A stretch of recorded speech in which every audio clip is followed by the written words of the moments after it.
15ನೇ ತಾರೀಕು ನಮ್ಮ ಮುಖ್ಯಮಂತ್ರಿಗಳು ಮಾಧ್ಯಮಗಳ ಮುಂದೆ ಒಂದು ಭಾಳ ಡ್ಯೂಯಲ್ ಅಂದರೆ ದ್ವಂದ್ವ ಹೇಳಿಕೆಗಳನ್ನು, ಒಂದು ಕಡೆ ಉನ್ನತ ಮಟ್ಟದ ಒಂದು ತನಿಖೆಯನ್ನು ಮಾಡ್ತೇವೆ, ಇದನ್ನು ವಿಚಾರ ಮಾಡ್ತೇವೆ ಅನ್ನುವಂಥದ್ದನ್ನು ಹೇಳ್ತಾರೆ.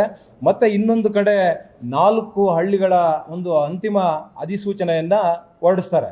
ನಮಗೆ ಎಲ್ಲೋ ಒಂದು ಕಡೆ ಆ ಒಂದು ರೈತರನ್ನು ದಿಕ್ತಪ್ಪಿಸುವಂಥದ್ದು ಮತ್ತು ನಾವು ಏನು ಇತ್ತು ವಿರೋಧ ಮಾಡ್ತಾ ಇದ್ದೇವೆ, ರೈತರ ಜೊತೆ ಬೆಂಬಲಕ್ಕೆ ನಿಂತು ಇವತ್ತು ನಾವು ಕೂಡ ಹೋರಾಟ ಮಾಡ್ತಾ ಇದ್ದೇವೆ.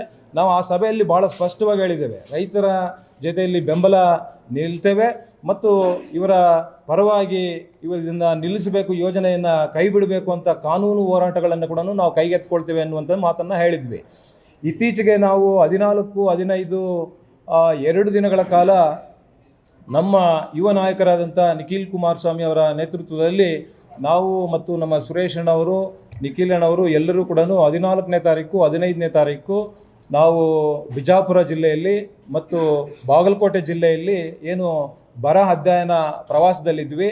ಆವತ್ತಿನ ಸಂದರ್ಭದಲ್ಲಿ 15ನೇ ತಾರೀಕು ಇವರು 4 ಹಳ್ಳಿಗಳ ಏನು ಒಂದು ಅಧಿಸೂಚನೆಯನ್ನು ಹೊರಡಿಸ್ತಾರೆ. ಆವತ್ತಿನ ನಾವು ಲಂಚ್ ಟೈಮಲ್ಲಿ ಅಲ್ಲಿ ಕೂಡ ಒಂದು ಸಭೆಯನ್ನು ಮಾಡಿದ್ವಿ, ನಮ್ಮ ಮುಖಂಡರೆಲ್ಲರೂ ಕೂಡ ಸಭೆಯನ್ನು ಮಾಡಿದ್ವಿ. ನಾವು ಒಂದು ತೀರ್ಮಾನ ತಗೊಳ್ಬೇಕು ತಕ್ಷಣ ಅಂತೇಳಿ ಇದೇ ತಿಂಗಳು 30, 31, 1ನೇ ತಾರೀಕು ಅಂದರೆ ಬಿಡದಿಯಿಂದ ಬೆಂಗಳೂರು ಫ್ರೀಡಮ್ ಪಾರ್ಕ್ವರೆಗೂ ಕೂಡ ನಾವು ಪಾದಯಾತ್ರೆ ಮಾಡಬೇಕು ಅನ್ನುವಂಥ ಒಂದು ತೀರ್ಮಾನವನ್ನು ಅಲ್ಲಿ ಕೂಡ ತಗೊಂಡ್ವಿ. ಆದರೆ ನಿನ್ನೆ ನಾವು ಅದರ ವಿಚಾರವಾಗಿ ಕಳೆದ 15ನೇ ತಾರೀಕಿಂದ ಕೂಡ ಅಂದರೆ ನಾವು ಅಲ್ಲಿ ಸಭೆ ಮಾಡಿದ ಮೇಲೆ ಕೂಡ ನಾವೊಂದು ಪ್ಲ್ಯಾನ್ ಮಾಡ್ತಾ ಇದ್ವಿ, ಎಲ್ಲಿಂದ ಮಾಡಬೇಕು, ಹೇಗೆ ಮಾಡಬೇಕು ಅನ್ನುವಂಥದ್ದನ್ನು. ಅದಕ್ಕೆ ನಾವು ಇವತ್ತು ಅದರ ರೂಪುರೇಷೆಗಳನ್ನು ಮಾಡಿದ್ದೇವೆ. 30ನೇ ತಾರೀಕು ಬೆಳಗ್ಗೆ 9 ಗಂಟೆಗೆ ಪ್ರಾರಂಭದ ಸ್ಥಳ ಬೈರುಮಂಗಲ ವೃತ್ತದಿಂದ ಬಿಡದಿ ವೃತ್ತದವರೆಗೂ ಕೂಡ ಅಂದರೆ 8 ಕಿಲೋಮೀಟರ್, ಬೆಳಗ್ಗೆ ಮಧ್ಯಾಹ್ನ 8 ಕಿಲೋಮೀಟರು.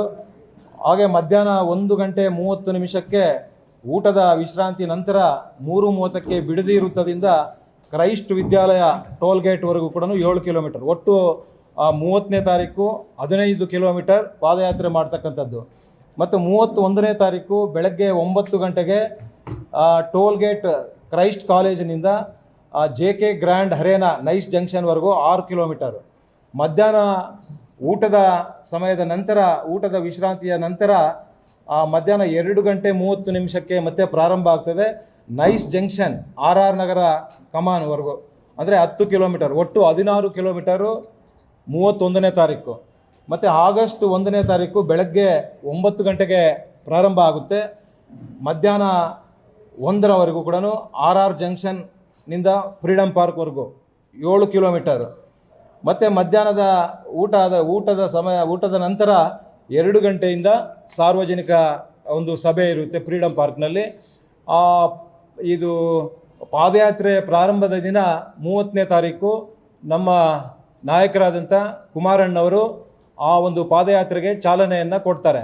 2ನೇ ದಿನ ಸನ್ಮಾನ್ಯ ನಮ್ಮ ರಾಷ್ಟ್ರೀಯ ಅಧ್ಯಕ್ಷರಾದಂಥ ದೇವೇಗೌಡರು ಕೂಡ ಆ ಪಾದಯಾತ್ರೆಯಲ್ಲಿ ಪಾಲ್ಗೊಳ್ತಾರೆ. ಅಲ್ಲಿ ಅವರ ಒಂದು ಮೀಡಿಯಾ ಬೈಟ್ ನಂತರ ಅವರು ಅಲ್ಲಿಂದ ಹೊರಡ್ತಾರೆ. ಆನಂತರ ನಿಖಿಲ್ ಕುಮಾರಸ್ವಾಮಿ ಅವರ ನೇತೃತ್ವದಲ್ಲಿ ಪಾದಯಾತ್ರೆ ಮುಂದುವರಿಯುತ್ತೆ. ಹೀಗಾಗಿ ನಾವು 3 ದಿನಗಳ ಕಾಲ ಈ ಪಾದಯಾತ್ರೆಗೆ ರೂಪುರೇಷೆಗಳನ್ನು ಮಾಡಿದ್ದೇವೆ. 495 ದಿನಗಳಿಂದ ನಿರಂತರವಾಗಿ ರೈತರು ಪ್ರತಿಭಟನೆ ಮಾಡ್ತಾ ಇದ್ರು ಕೂಡ ಈ ಸರ್ಕಾರ ಒಂದು ದಿನ ಕೂಡ ಆ ರೈತರ ನೆರವಿಗೆ ಹೋಗಲಿಲ್ಲ. ಏನು ನಿಮ್ಮ ಕಷ್ಟ ಅಂತ ಕೇಳಲಿಲ್ಲ. ಬಹುಶಃ ಇವತ್ತು ಇದು ದಪ್ಪದ ಚರ್ಮದ ಸರ್ಕಾರ, ಇದು ರಿಯಲ್ ಎಸ್ಟೇಟ್ ಸರ್ಕಾರ. ಇವ್ರಿಗೆ ರೈತರ ಬಗ್ಗೆ ಚಿಂತನೆ ಇಲ್ಲ. ಆ ರೈತರ ಭೂಮಿಯನ್ನು ಕಸಿದುಕೊಂಡು ಇವತ್ತು ರಿಯಲ್ ಎಸ್ಟೇಟ್ ಮಾಡಿ ಅದರಿಂದ ಬರ್ತಕ್ಕಂಥ ಲಾಭ ಇವತ್ತು ಯಾರಿಗೋ ಎಲ್ಲಿಗೋ ದೆಹಲಿಗೆ ಕಳಿಸ್ತಕ್ಕಂಥ ಒಂದು ತೀರ್ಮಾನಗಳನ್ನು ಮಾಡಿಕೊಂಡು ಇವತ್ತು, ಯಾಕಂದರೆ ಎಲ್ರಿಗೂ ಗೊತ್ತಿದೆ ಇವತ್ತಿನ ಮುಖ್ಯಮಂತ್ರಿಗಳು ಹಠವಾದಿ ಅನ್ನುವಂಥದ್ದು ಕೂಡ ಎಲ್ರಿಗೂ ಗೊತ್ತಿದೆ.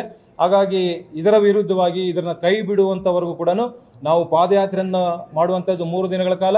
ಮತ್ತು ನಾವು ವಿಧಾನಸೌಧ ಚಳವಳಿ ಮಾಡ್ತಕ್ಕಂಥ ವಿಧಾನಸೌಧ ಚಲೋ ಅನ್ನುವಂಥ ಕಾರ್ಯಕ್ರಮವನ್ನು ಕೂಡ ಮುಂದಿನ ದಿನಗಳಲ್ಲಿ ಇದು ಎಲ್ಲಿವರೆಗೂ ಕೈ ಬಿಡೋದಿಲ್ಲ, ಅಲ್ಲಿವರೆಗೂ ಕೂಡ JDS ನಿರಂತರವಾಗಿ ಈ ಪ್ರತಿಭಟನೆ ಇರ್ಬೋದು, ಪಾದಯಾತ್ರೆ ಇರ್ಬೋದು, ಇವತ್ತು ವಿಧಾನಸೌಧ ಚಲೋ ಇರ್ಬೋದು, ಇವೆಲ್ಲವನ್ನು ಕೂಡ ನಿರಂತರವಾಗಿ ಕೂಡ ಈ ಕೈ ಬಿಡುವವರೆಗೂ ಕೂಡ ನಾವು ಕೂಡ ಬಿಡೋದಿಲ್ಲ, ಇದನ್ನು ಮುಂದುವರಿಸ್ತೇವೆ.